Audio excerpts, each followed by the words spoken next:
moment he hopes will never come. A moment that could mean the difference between life and death. Tonight, on the world's scariest police shootouts. Shots are being fired from AK-47. There is an officer down. With more and more criminals armed with guns and willing to use them, being a cop has become an extremely dangerous job. To wear a badge these days takes more than a desire to protect and serve. You've got to have courage. Enough courage to stare down the barrel of a loaded gun. Suspect vehicle is moving.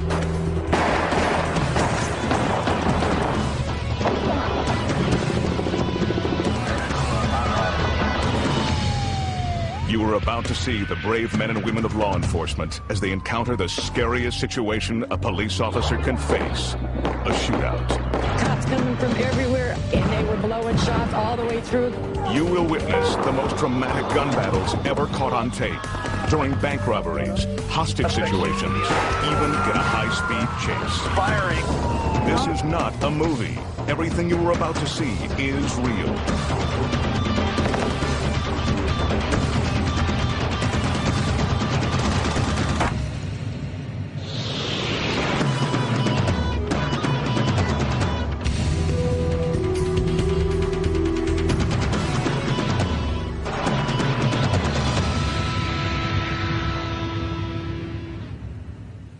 Good evening. I'm Sheriff John Bunnell. Tonight you'll see police officers in their most dangerous moments on the job, during a shootout. I should know, I've been in several shootouts myself. There's no telling when a police officer will have to draw his weapon to uphold the law. Sometimes a shootout can erupt when you least expect it. Monroe, Georgia, 2:49 a.m.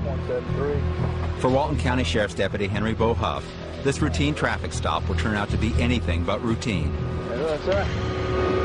When I stopped, you're doing 88 miles an hour. 55.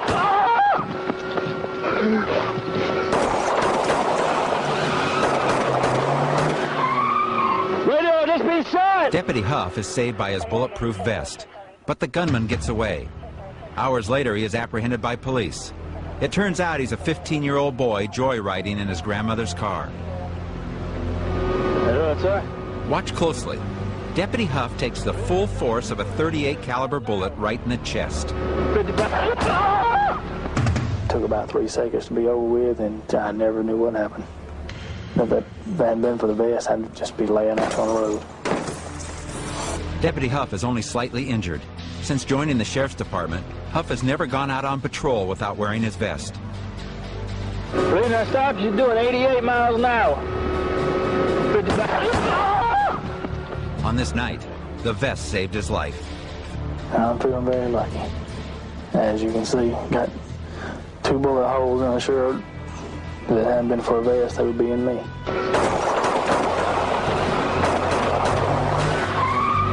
Radio, just be shot! Pomona, California. What you're about to see is a deadly combination. A shootout during a high-speed chase. The action is captured from above by helicopter pilot Bob Turr. Driver is now driving at 65 miles an hour. Very dangerous situation. A gunman has carjacked a truck and ordered its driver to speed through traffic. The suspect is one of 4 men who just committed a home invasion robbery. In this situation, it was a hostage type thing. You had a suspect and it was armed and dangerous. He'd already shot a police officer in Pomona, and now he had a hostage in the vehicle. He pointed the gun at me, and I said, you know, I don't want to die, I'll do what you want. With a gun to his head, the driver is forced to elude the police. The chase reaches speeds in excess of 80 miles an hour. The sirens are going, and we're driving fast, we're going through stop signs, we're going through red lights. It's very dangerous pursuit at this point. We see the driver drive up over the sidewalk, through barriers, and cutting narrowly, missing other vehicles. Okay, the suspect's now firing at the helicopter. Just reached his arm out the window and fired off 2 or 3 rounds, sat back in his seat, rolled up the window like it was, you know, nothing. Suspect seems to be out of control, leaning out of the window, firing or appear to be firing into some of the residents. Now he's firing at officer. Suspect is firing at officer. He would shoot out the window, and I would see the police cars swerving from side to side. I would see them ducking down in their seats, and I also started to see people coming out, and there's bullets flying, and it got even more scary. I not only feared for myself, but for these families and the kids that were on the sides of the streets. This guy is out of control. I think that's a fair statement. An hour into the chase, the gunman orders his hostage to make an ill-advised turn.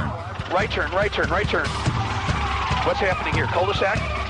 Cul-de-sac, cul-de-sac. This is going to terminate right now. Dead-end street. I'm thinking, oh boy, this is it. We're going to get down there. There's going to be a shootout. I'm going to be in the middle of this stuff, and who knows what can happen. The gunman jumps out of the truck and begins to flee on foot. Foot pursuit, foot pursuit. Suspect is running. Still carrying a loaded pistol, he opens fire at police. He points the gun at me, and he fires 2 rounds. The first round goes between me and the car door. The second round goes over my head, towards my back. Yeah, he was definitely shooting to kill me. Police return fire as the suspect heads deeper into the residential neighborhood. Watch closely as the officer's bullets narrowly miss the suspect. As I fired my first 2 rounds, I hit the rear end of the ground by his feet, and I could see the ground being choked up. He then disappeared behind a wall and a fence. Suspect is still running, evading police officers. The gunman finally realizes he can't escape. He's got his hands raised. Suspect is giving himself up at this point. Suspect did drop. Police move in and apprehend the suspect. When he raised the gun to fire, yeah, he was definitely shooting to kill me. There was no question in my mind. Wilmington, Ohio. An ordinary traffic stop for 2 state troopers quickly becomes one of the most explosive gun battles ever caught on tape. Back here, boy. Back here, boy. I don't want to shoot. I don't want to shoot.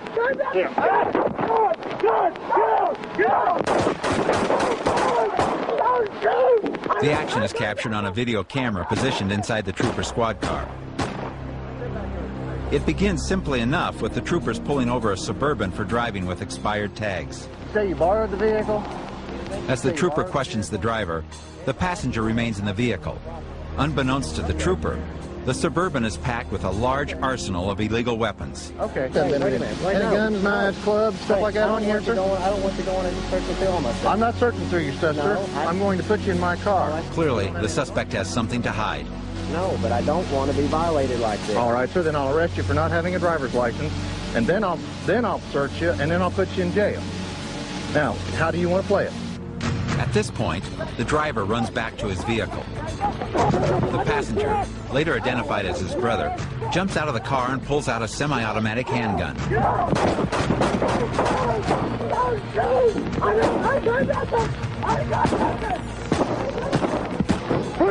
Fortunately, neither trooper is injured, but both suspects manage to make their getaway. The suspects are later identified as Chevy and Shane Kehoe, suspected members of a white supremacist group. It was Shane Kehoe who fired his handgun at the troopers. Although the trooper gets off several shots at close range, it seems impossible that Shane Kehoe isn't hit. The video tells the real story. So you borrowed the vehicle? When Chevy Kehoe walks back to the squad car, he is simply trying to divert the trooper's attention. Going to see if you have any. Watch as Shane Kehoe puts on what officers believe to be a bulletproof vest. Now look at the gunfight again. It is thought that Shane Kehoe was actually shot 3 times, but his vest stops the trooper's bullets. Later in the day, another trooper spots Chevy Kehoe. Kehoe jumps out of his car and fires 26 rounds at the squad car before fleeing again.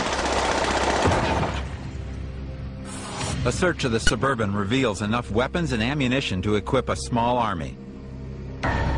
Considered armed and very dangerous, Chevy and Shane Kehoe are still on the run.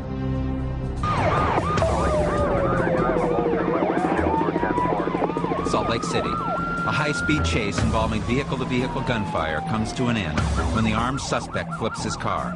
Police move in, but the gunman has a hostage, his wife. I see the 2 people get out of the car. I'm saying to myself, this is interesting. Nobody appears to be hurt. Then I see the man with the gun holding the woman. Now everybody is really dialed in. I'm taking cover behind my car. The man's obviously armed.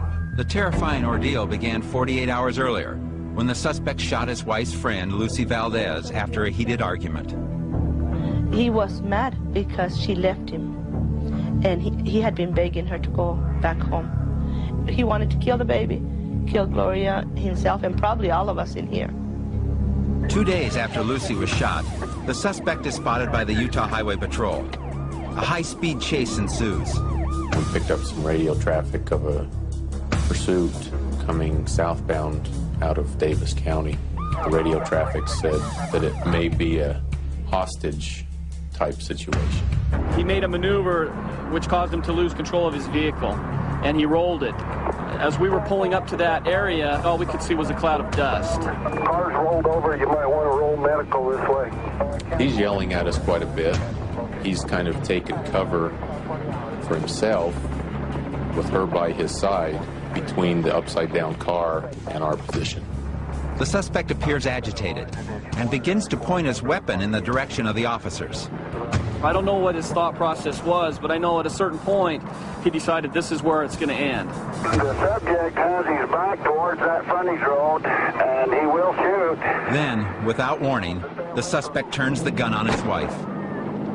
And everybody is holding their breath going, I didn't see this, but I just saw this. He continues to shoot at his wife.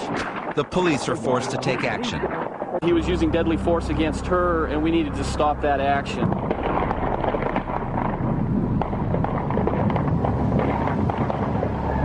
We're taught to use deadly force in the defense of others, in the defense of ourselves, and that's why we acted in the manner that we did. The suspect later dies of his wounds. His wife is airlifted to a local hospital. Miraculously, she survives. Minneapolis, Minnesota. As police converge on the home of a suspected drug dealer, one of the officers captures the action on his personal camcorder.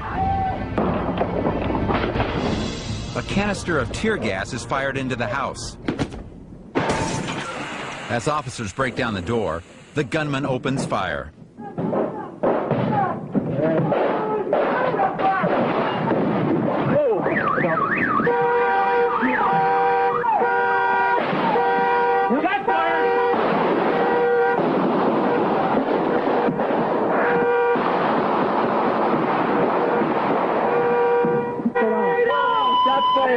Officer needs help, 410, 410 Morgan Avenue North. Everybody here? Everybody accounted for?